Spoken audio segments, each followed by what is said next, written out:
Hello and welcome to another Maximum Power video. I'm Paul, and today it's just going to be an update on some of the Superplay Top 100 that I'm trying to complete a full set of. So I know that obviously I end up tweeting out the pictures, but I suppose it gives me a chance as well just to, to say a little bit more about them. So there you go, obviously this is what I'm working off, April 1996, issue 42 of Superplay. They came up with their top 100, mixture of games and everything like that, which means I'm going to be getting a mixture of a collection, and I just wanted to do something a bit different. So, the first one that I've marked off fairly recently was about £10, Samurai Spirits. Like I say, it's an import Japanese version of it, and this was reviewed and got a cover as well in issue 28 of Superplay from February 1995. So it's got 2-page spread there, and then they also gave it another page for the review here. Just trying to show that best I can. Basically rated at 84%, and it's rated at number 99 in the top 100. So inside we've got instruction manual, very good condition. It's almost mint, it's hardly been opened at all. And the cartridge, Samurai Spirits or Samurai Showdown, some people obviously refer to it as. Something I used to play occasionally, on the arcade. It was sort of like a decent alternative to, Street Fighter 2, Mortal Kombat, and the fact your characters have weapons that they could lose as well, made it a little bit more different. Anyway, moving on. Next up, we have got Side Pocket. Now, again, I think this was, again, about a tenner imported from Japan. First time I've actually imported a game from Japan. This is number 90 in the top 100. Review of it here. To get it on well, I think it's, English and American does cost quite a bit more. The Japanese version is quite a bit cheaper. 2-page review here, like I say, 86%.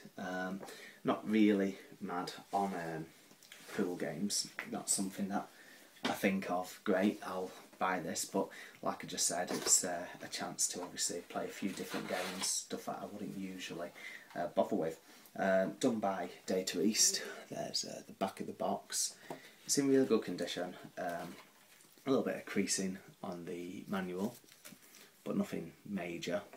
And then the cartridge, well looked after, so it's a little plastic bag.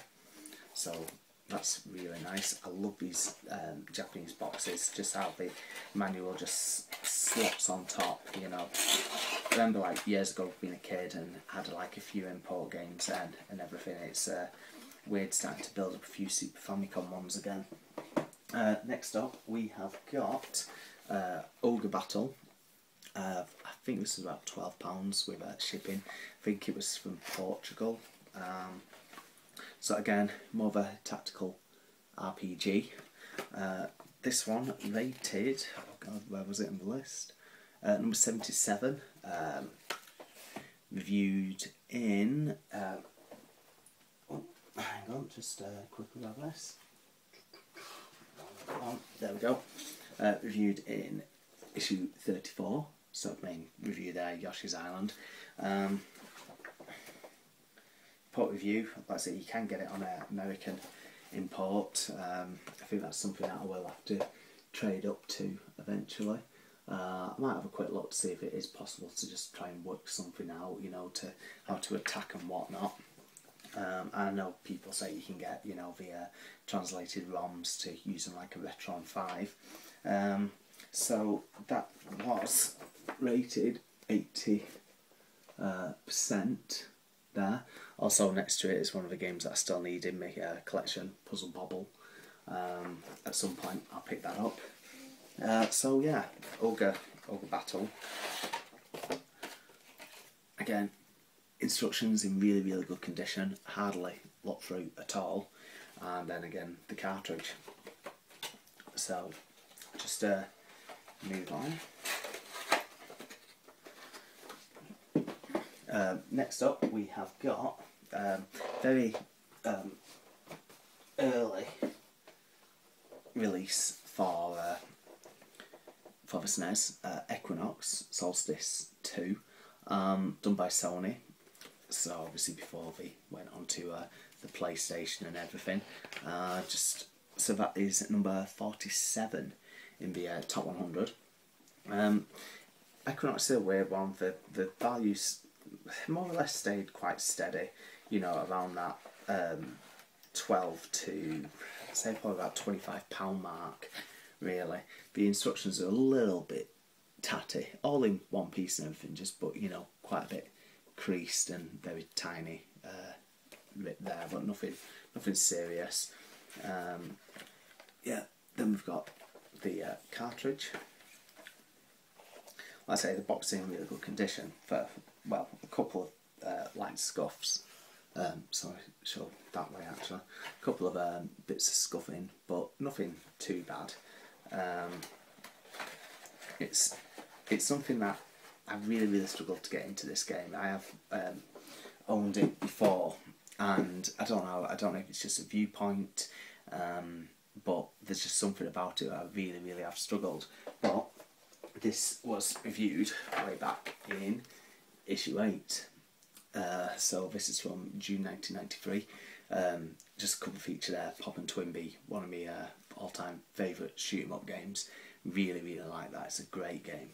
But anyway, we'll talk about Solstice right now. Oh, sorry, Equinox. It's going to read number Solstice 2 there. So, rated very highly, 90%.